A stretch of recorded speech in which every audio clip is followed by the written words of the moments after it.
Straw Hut Media.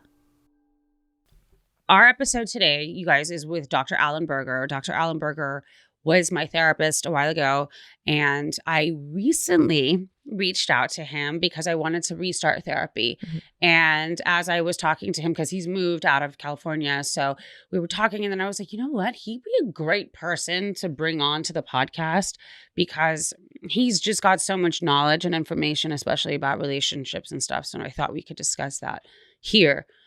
Me personally, I need to go back to therapy because I feel like I've reached some blockages. Okay.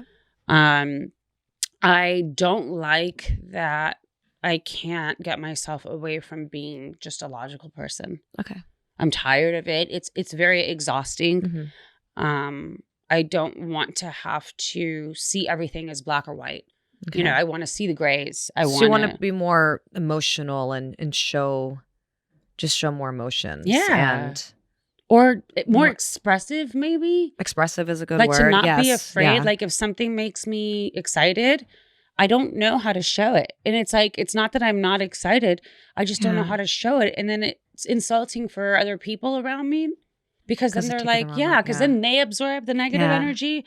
And then they're confused. Like, wait, I thought that was a good thing. Is she okay? And because I think I'm seeing this happening to one of our friends, and I see how being unhappy around people can really bring others down. Yes. I want to learn to always, or not always, I'm human. I'm going to be sad. I'm going to be miserable. But I want to learn how to smile and show that happiness when I am happy. Mm-hmm. Does that make sense? It does make sense. You know, you always smile and you're always like, you know when I'm sad, when I'm happy, when I'm excited. I guess I do.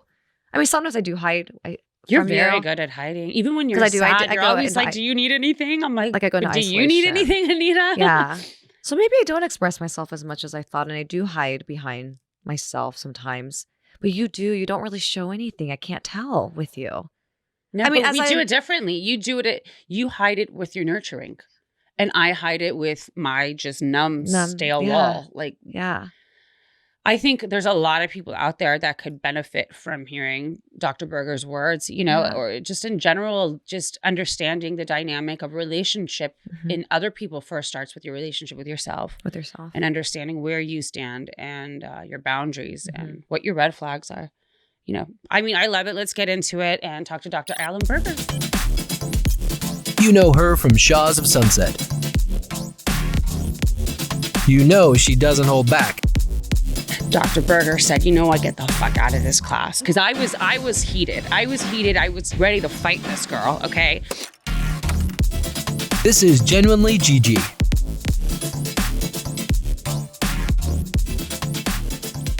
We are sitting here with Dr. Alan Berger. Thank you for being here, Dr. Berger. We're really, really excited to have you here, actually. I'm very excited to have you here. This is my co-host, Anita. Hello. Nice to finally meet you. I've heard a lot about you. You've come up in a lot of our discussions over the last few months. A lot, yes. Thank you for, making her be a better, more normal person. Just kidding. She happens to also be one of my best friends, so she can say. Oh my God! Somebody called you normal, Gigi. Somebody called you normal. What are we gonna do? Imagine that.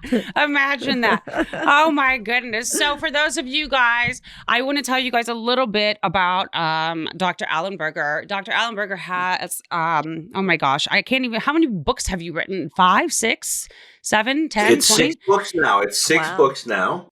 I have experienced very, very personal and intimate experience with one of your books because the way I met Dr. Alan Berger was at LMU. I was taking a course. Well, not a course. I was studying a field, which was in addiction, the treatment of addicts. And I was trying to emphasize in the area of addicts with a dual diagnosis, some sort of issue. And Dr. Berger was one of my teachers in one of the courses. And do you remember the name of the course? Because I sure as hell don't. I think the course was either Introduction to Counseling or Introduction to Family Therapy. Maybe it was something like that, because I remember our course study, we had to read one of your books, which was called Love Secrets Revealed, What Happy Couples Know That would be the About family. That would be the family therapy class. Family therapy. Okay. So I was taking his course, and now mind you, if you guys know me, you know I have a little bit of a past, well, big past. I have anger issues. I have ego issues. Power issues. So there was one girl, and she had been in this my course study for a year now, and I just couldn't stand her. I couldn't stand her, and I felt like a little bit of a fish out of water at LMU, because I started feeling for the first time a little bit of different treatment based on my race. Not from Dr. Berger at all, but I started feeling, so I was getting bitter here and there in courses. I didn't know how to express myself properly. And this girl, white as it can be, blue eyes, blonde hair, you know, just everyone loved her. And she became my enemy, you know? So she said something. She was talking in Dr. Berger's course, and I interrupted, and I said something to correct or undermine what she said. And it turned into a back and forth.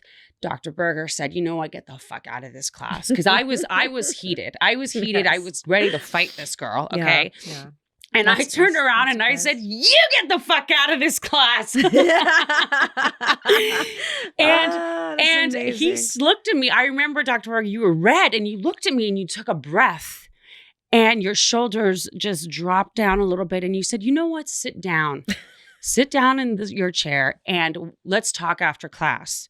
And then at that point, I'm like, fuck, now I really do want to get out of his class. And I sat there and we talked after the course. And it was such a moment for me where most people did do that. They kicked me out. I've been kicked out of 10 schools. He took that breath and I identified something, and he gave me that chance. And I couldn't wait till I was finished at LMU, because I called him up. I was like, will you please be my therapist? And it's, you know, you changed my life in so many ways from there. You filmed with me on Shaws of Sunset many seasons ago, where we did an amazing technique, shuffling, correct? Yeah, that's right. Shuffling. And you basically, you go from seat to seat on the couch, and you are yourself and whoever you are addressing within yourself. And for me, it was my anger. It was the GG in me, not the Golnesa, the GG, the one who thought that she had to have her fists up and punch people. And I had so many realizations with Dr. Berger, and it was just amazing. And he's so well-rounded in everything. Sobriety is a big one for him. But I learned a lot from you as far as myself, my relationship with myself. And that's why I was hoping you can be here today to talk to Anita and I and the whole world out there about, you know, understanding more about ourselves so we can identify red flags and boundaries in our relationships. But, you know, first of all, I'm sitting here recollecting this with you right now. And look, we've been on quite a journey together. Yes. I mean, and you're right. I mean, for whatever reason, I was able to, you know, interact with you in a very different way than what you had experienced up to that point in time.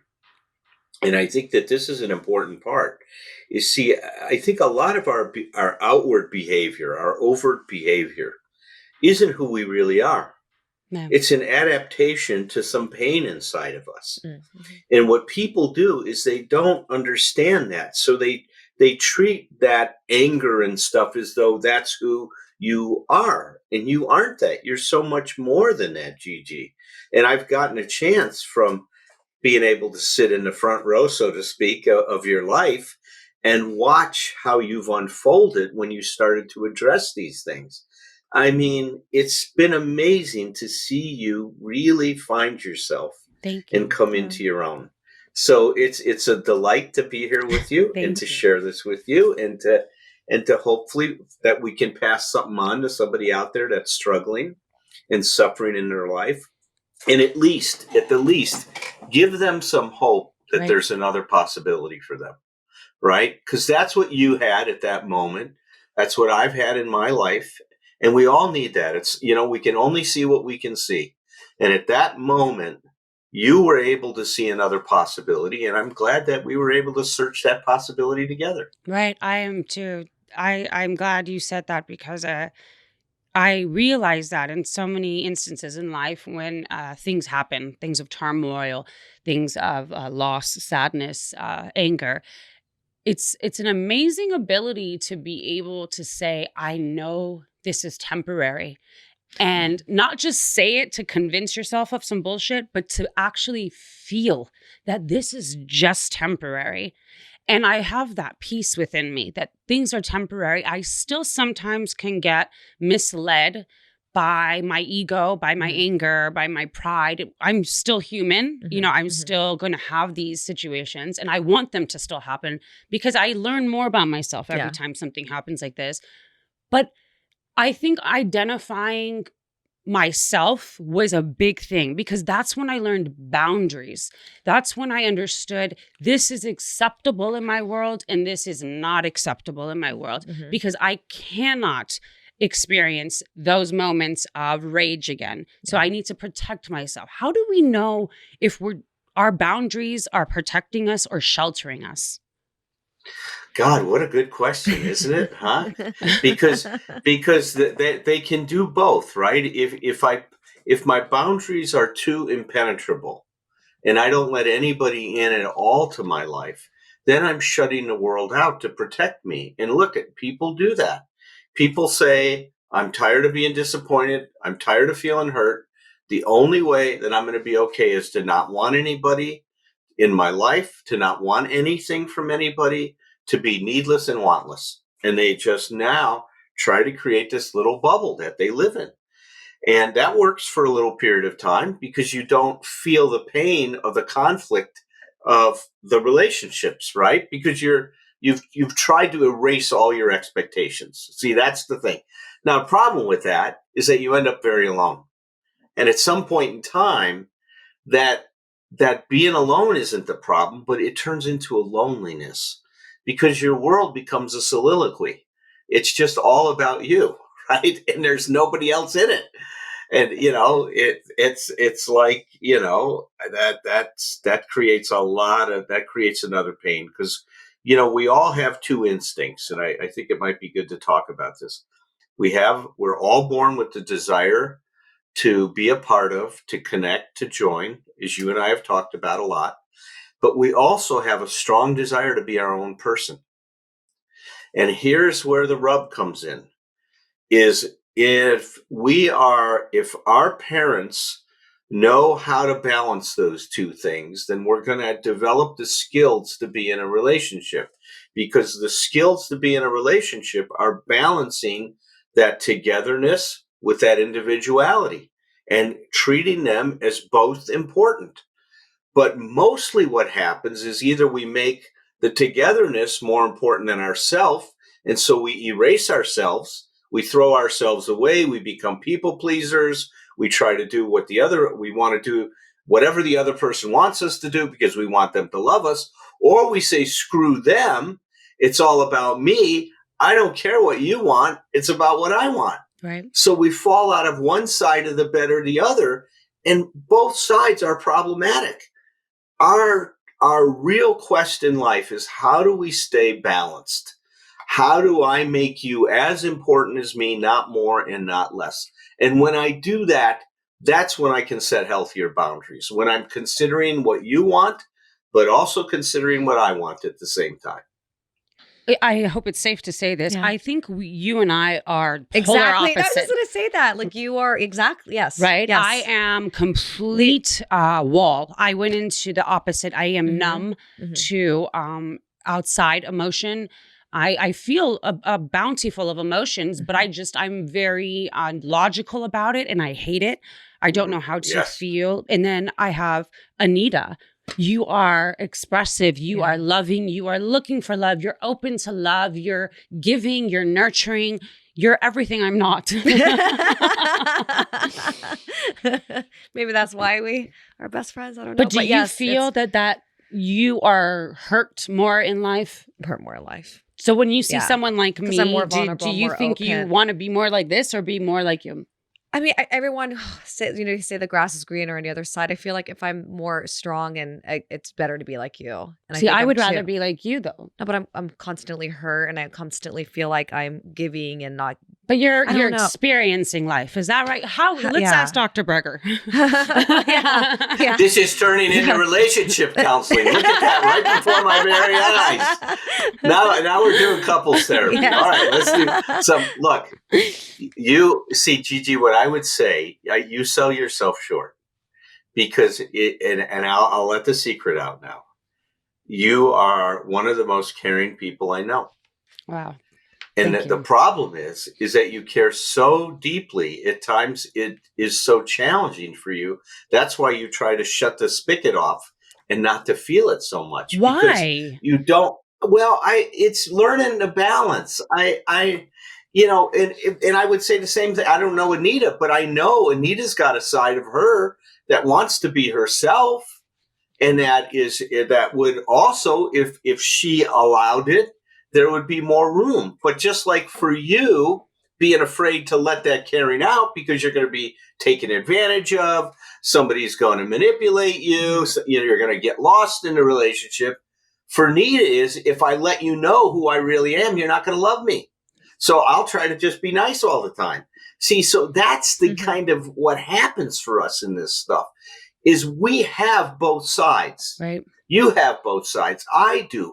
But there's certain experiences we have, and because of the anxieties we have, we will emphasize one part over the other.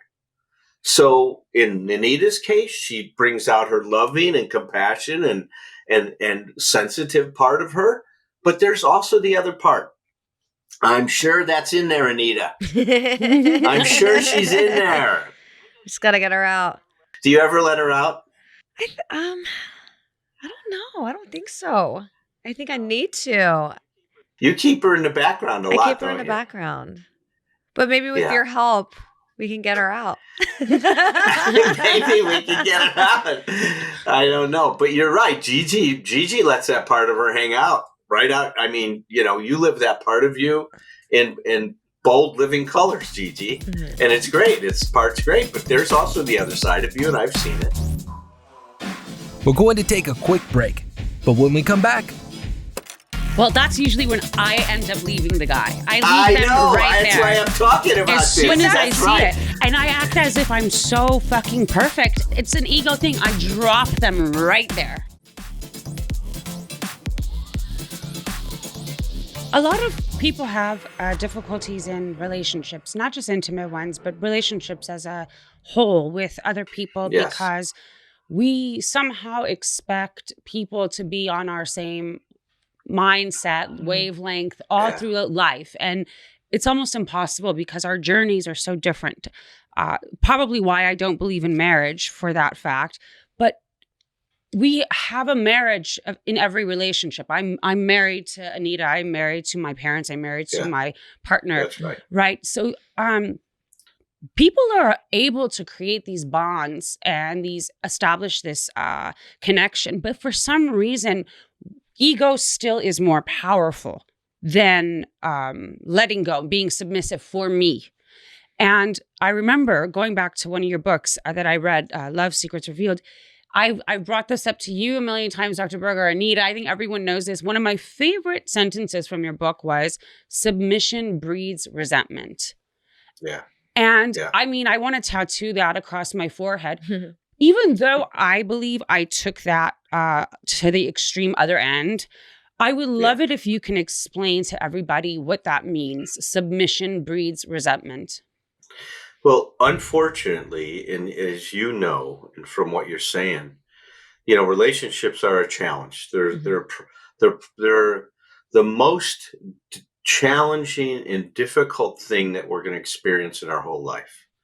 And why is that? So we can sit here and start to think, well, I believe it's that as someone becomes more important to us, then it becomes more and more difficult to hold on to yourself and not get overly influenced by what the other person's doing. Another way of saying it is that the more important somebody becomes to you, the more anxious we're going to become about that relationship and what it means and what it's going to be for us. So when those forces get activated, if I make you so important, now I become dependent on you. Mm-hmm. Right. And if my dependency on you says, okay, the only way I'm going to get Gigi to love me is I'll submit to whatever she wants to do. I'll become completely the submissive one in the relationship. I will be her genie in the bottle. Anything she wants, I'll give her.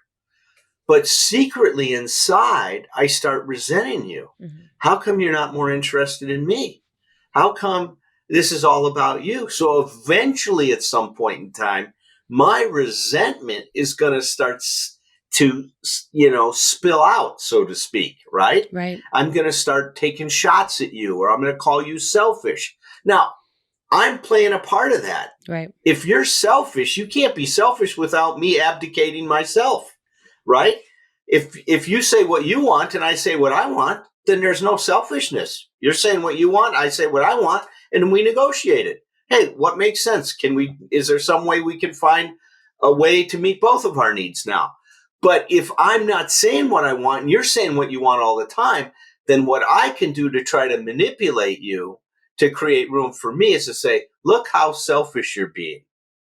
Well, I'm not saying that because you're selfish. I'm saying that because I'm not saying what I want. Right. And I'm trying to silence you. And I'm trying to manipulate you. So this is this thing. If you start calling names in your relationship, you got to step back and ask yourself, what's really going on here? My hunch is if you get honest with yourself, you're calling your partner names because you want them to behave a certain way that they're not behaving, and you're trying to manipulate them and say, you shouldn't be like that. You should be like this if you were a nice person. Well, let's forget nice and let's forget not nice, and let's just talk about being able to create an atmosphere where there's room for two people, where you can say what you want, I can say what I want. You can tell me you're mad at me, I can say I'm mad at you. And we're not threatened by these things. Now, to get there, and here's the one thing that I hope your listeners can really take home. You have to stop taking what your partner is doing personally. Okay, explain that to us. I mean, it sounds very simple. But explain that. Sounds so simple. It's one of the most challenging, difficult things to do. Okay. First of all, nothing that the other person is doing, are they doing it to you? They are behaving the way they behave because of who they are, not because of who you are. But because of our crazy culture and the amount of personal importance each one of us feels, we make everything about us. Right. You're treating me like this. How can you talk to me like this? Don't you care about me? Well, they're talking to you that way because that's the way they know how to deal with their feelings. May not be a good thing, but why are you taking it personal? Right. You see what I mean? Yeah. How come you're making that about you and not seeing the other person? And see, that's the thing that trips us up. So if I start to try to control you in a relationship and get you to be the way I want you to be, I'm no longer in relationship with you. Yeah. I'm in relationship with my ideas about you. Right. That's exactly right. That's why I like open relationships. That's what I was going to say. So then are you in with the wrong person? You're in the wrong relationship then? Or do you? No, not at all. It's what you're doing is it's not about whether you're with the right person or the wrong person. It's about taking care of yourself and not taking things personally. See, that's the issue, is if I'm getting upset with you, you're not upsetting me, I am. So this is another part, and this is another part that's hard for people to get. I am not responsible for your feelings. In a relationship, everybody takes responsibility for the other person's feelings. Mm-hmm. But I think I understand also what Anita's saying is, at which point do you say, there's just no connection here? Like, at which point is accepting who they are for who they are? It has nothing to do with me. Does it come to, I can't accept this anymore because it's not working for who I am? It's not about accepting. I don't want to do it. I just don't want to. See, it gets to that point of just saying, I'm not interested in doing this struggle anymore. I don't see any value in it. I don't see that I'm bringing any value in it. So I'm unfortunately, I'm not able to meet you, and that's okay. Mm-hmm. Not everybody in our life is going to be someone that we can find to do this dance with, right? Because it's kind of a dance, isn't it? Yeah. So you're not going to know it. I think what I see, Gigi, is that a lot of people get to that place when they just feel that they're no longer of value to the partner, and the relationship's no longer of value to them. And it's that moment where there's no more future. And when there's no more future, it's time to walk away. And if we choose to stay, then it's our choice, whatever we go through.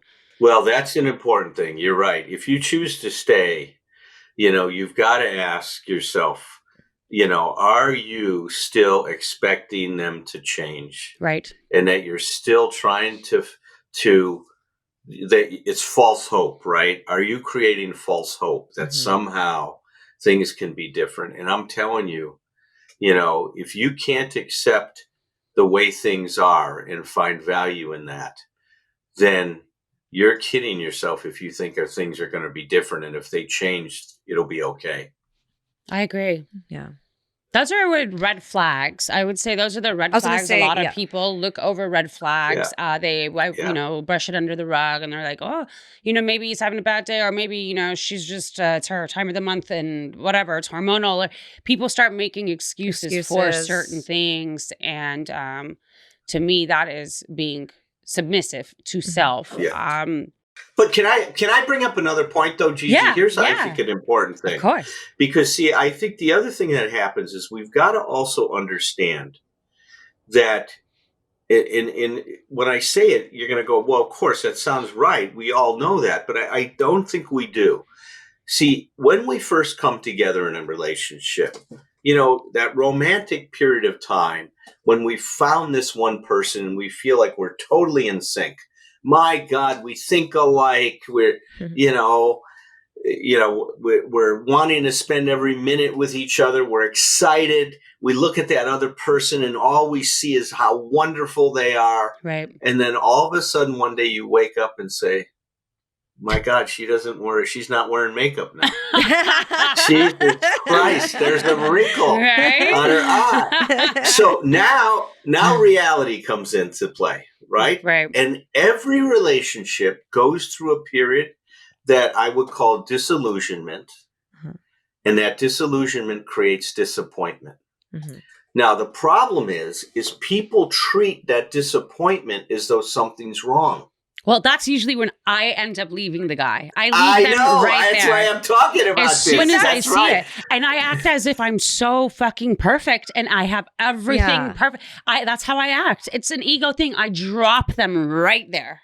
But there. But maybe that's okay, actually. No. Because it's better than like when you're someone like me that you draw it out and you make excuses and then you stay. There should be some sort. He's fine, moderation. Yeah. Well, but we got to get to the balance of that. Yeah, right? we got to get to the balance. What I'm saying is, I'm not saying it's not right or it's not wrong to stay or leave. But what I am saying is that we don't deal with disappointment well. See, that's the issue there, is because every relationship is going to go through that. We're going to be disappointed because the other person is not going to be perfect. And that's fine. They're not supposed to be. We're not. Human beings are imperfect beings, right? We are all imperfect beings, right? The best baseball player that's paid millions of dollars to play baseball only hits about 1 out of every 4 balls. Yeah. I mean, think about that for a minute. I mean, it's crazy.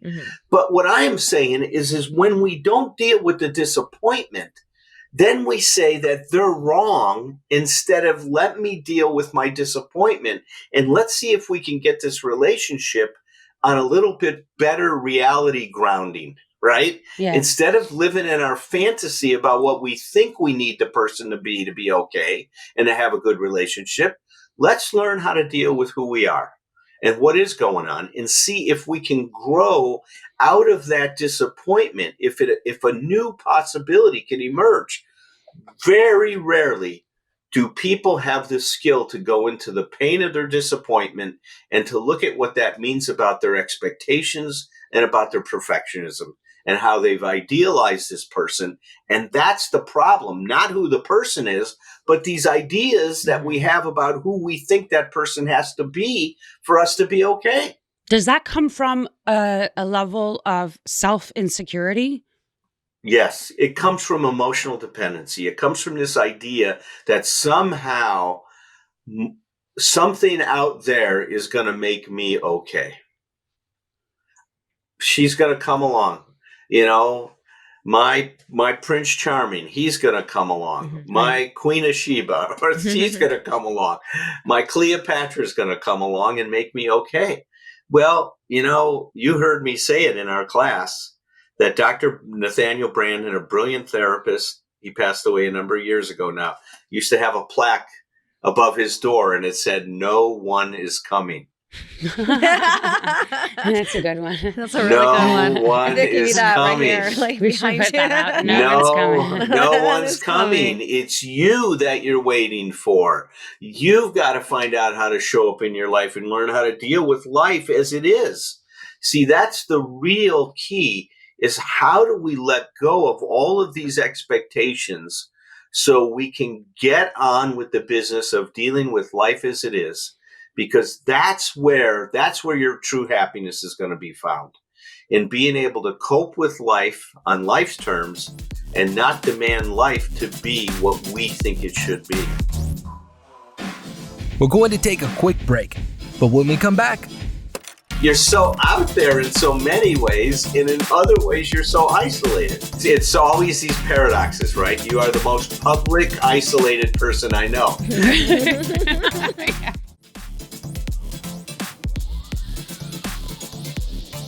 Anita, do you identify with what Dr. Berger just said? Because I do feel like you are someone who's, always been interested in finding a relationship and someone, to have that intimacy with, and mentally as well is a big one for you. Do you feel like you are searching for a more deeper relationship with yourself? I think so. I think, God, how do I say this? Like, I think before I would take a lot of bullshit from people, and now it's like a little different. So would I stay in a relationship as long as I was with all the red flags and stuff? Probably not. But now I think I'm figuring out like what I want more and what I can tolerate. Is Your that my boundaries. answer? My Your boundaries. My Your boundaries. Yeah. yeah. As I'm getting older, and it's taken a long time to get there because I've been in some really horrible relationships. Yeah, you've been hurt. I've been hurt a lot.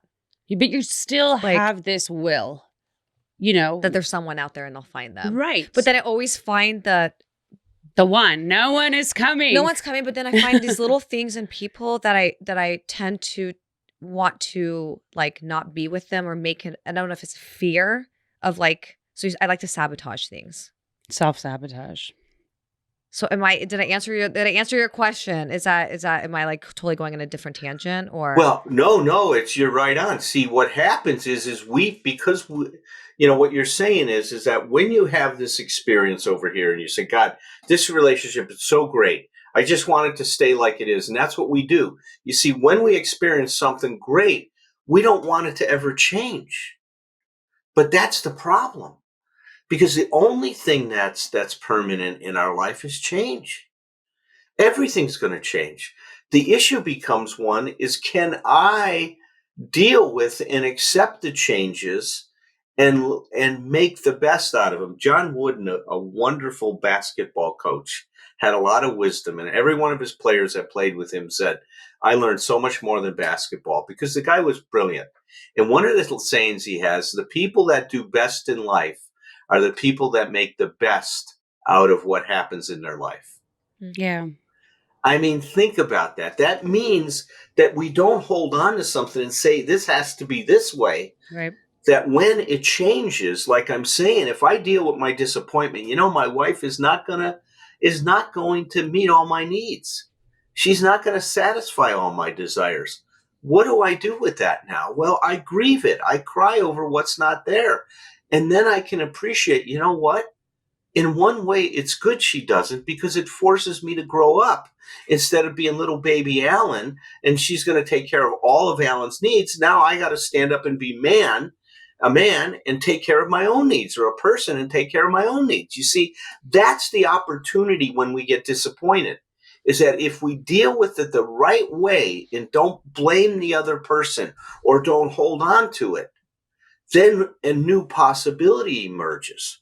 When we hold on to the past, we can't have a future. And I want to say that again.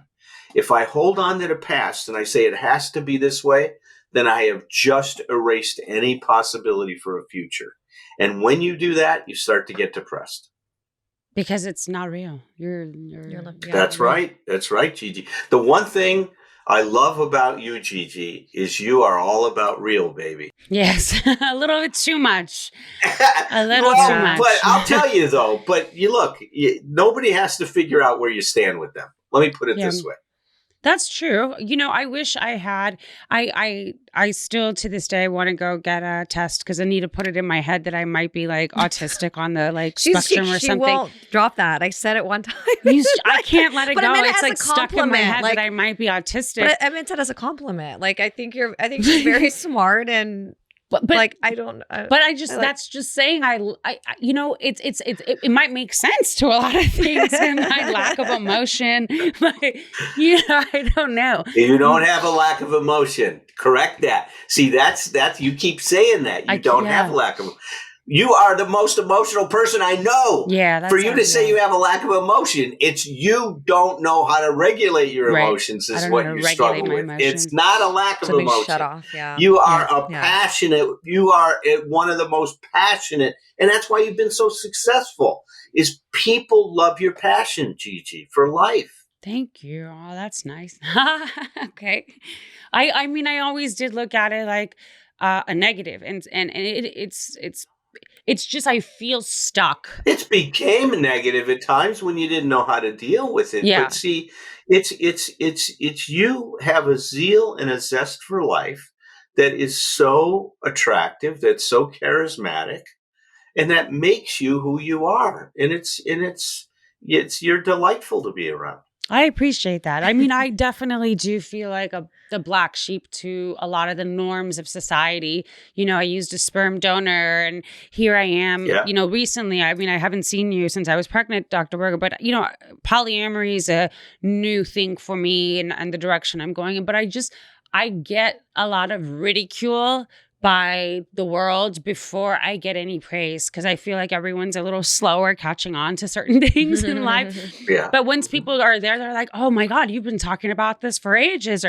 But because of that, because I feel like I don't fit into my society, it's harder. So I do not necessarily like being so real or seeing I could smell bullshit as if it was written all over someone's body, and I hate that. I want to enjoy people for who they want me to see, not for what I actually see, if that makes sense. Makes a lot of sense. No, look, it makes a lot of sense. And see, that's what I mean. It's like, how do you put that together? It reminds me of that movie, The Green Mile. Right. Remember that one with Tom Hanks? Tom Hanks. Great movie. And remember, he just absorbed all of this energy from people, and he didn't know what to do with it. Right. Because he could see the evil and he could feel it. And, he just picked it up. He was like this sponge, right? That he all took it in. And you're describing, that's why I say, when you say you're not feeling, the real truth of it is you're highly sensitive. Yes. And that's what you just described, is how sensitive you are and how much you do resonate with people's energy. Yes, I do. And I've chosen isolation for the last isolation few and fear, years because fear. I don't know how to deal with emotion or anger. And I felt like it's better if I isolate because I can't fake it anymore. I don't know how to lie anymore. Like I used to know how to even smile and pretend, but I can't even do that anymore. So it's easier to isolate for me. Mm-hmm. And COVID makes it easier. Very easy. It's like, stay away. But, it's always these paradoxes, right? You are the most public, isolated person I know. I mean, that's the paradox. Mm-hmm. Right. You're so out there in so many ways, and in other ways, you're so isolated. Right. But they're both true. And see, in the fact that, like, even doing this show, is to connect, is to be connected. See, that's the part of you that doesn't want to be alone, or else you would just have a listener of one, and it would be yourself. And you'd be recording all your shows at home, and you wouldn't care who's listening. And you do care. You have an interest in this because you have a message that you want to get out. You know that who you are, and being different, can speak to the other people out there that also feel like, how do I fit into this world? Yeah. I don't necessarily, I don't march to the same beat that other people do. And you're right. It's hard in our society and on so many levels. You talked about the cultural, the racial level, the personal level. We have all these expectations and rules about how people are supposed to be. And what it does is it doesn't make room for people. Right. And all we see is goddamn rules and prejudice and racial bias and hate. And I mean, it's very, very sad. It is. It's a sad world. And I would recommend to anyone and everyone to hire you as their therapist. I only have 20 hours a week. I mean, you changed my life. We have living proof that yes, I am living proof. Yes. Literally. Like, oh my no, God. I appreciate your confidence in me, and it's meant a lot through the years and stuff. And look, there are some things that, when COVID started, I felt this isolation too. And, one of the big things I'm into is I'm helping a lot of people in recovery try to find, a new path to their life where they're not as so self-destructive. And, about 20 some years ago now, I discovered Bill Wilson's writings on emotional sobriety. And it's meant so much. So when COVID started, I started on Thursday nights, and that's why I'm announcing this. It's a free group. You don't have to hire me. You could come and sit in this group on Thursday nights. It goes from 7 to 8 o'clock Pacific Standard Time. And the first half an hour, I talk about some kind of an issue about emotional sobriety. Like last night, we talked about awareness and how important awareness is in life. And then I have a couple other therapists that comment on it. And then the last half an hour, people share what it means to them. We have 180 people showing up on a regular basis, sometimes 200, sometimes 150. Where can people go to find that? I will send you the link and all of that, and you can post it on your podcast. Sure. Anybody can come and join us. It's Thursday nights from 7 to 8 p.m. Mm-hmm. It's a community service. It's an open 12-step meeting on emotional sobriety. Okay. So they can do that. They can I've got all kinds of videos on YouTube now about emotional sobriety and also about relationships. The other person I want to invite in someday, if you'll have me back, I want to bring my partner, Zoe Williams, in. Zoe he's a professional. He's a colleague of mine.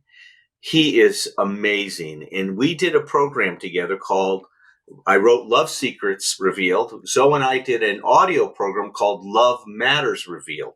Oh. And people can get it on Amazon. But I'd love for me to come back with Zoe. Yeah. I think you'll find him delightful. I would love that. And if anyone else out there wants to find out more information about Dr. Berger, you can go to his website at abphd.com. And your website's amazing, Dr. Berger. There's so much information. And my favorite thing is how personable he makes himself on his website. His backstory is there. And you can really sort of, you humanize yourself, which I love. And it's not that you feel like, you're coming to Dr. Berger's page just to get treated. You feel like you're going to a person who understands, someone who's been through it, and I like that. Yeah. To me, that means a lot. So check them out, abphd.com. Thank you so much, Dr. Berger, for being here today with us. Thank you. Means a lot meeting you finally. Thank you, Gigi. Thanks for having me here, and I look forward to connecting with you soon. Nita, nice meeting you as well. Yeah. Thank you for everything. I won't be sending you an invoice for this session anymore, so don't worry. Thank you. I appreciate that. But I will be back to harass you more because there's a lot. There's a lot here that needs to be broken into. Oh, bye, Dr. Berger. Thank you. It's great being there, you guys. Thank you for having me. Thanks for listening to Genuinely Gigi. Download new episodes every week. And if you haven't already, subscribe. And be sure to leave us a rating and review. And while you're at it, check out some of the other great shows available on Straw Hut Media.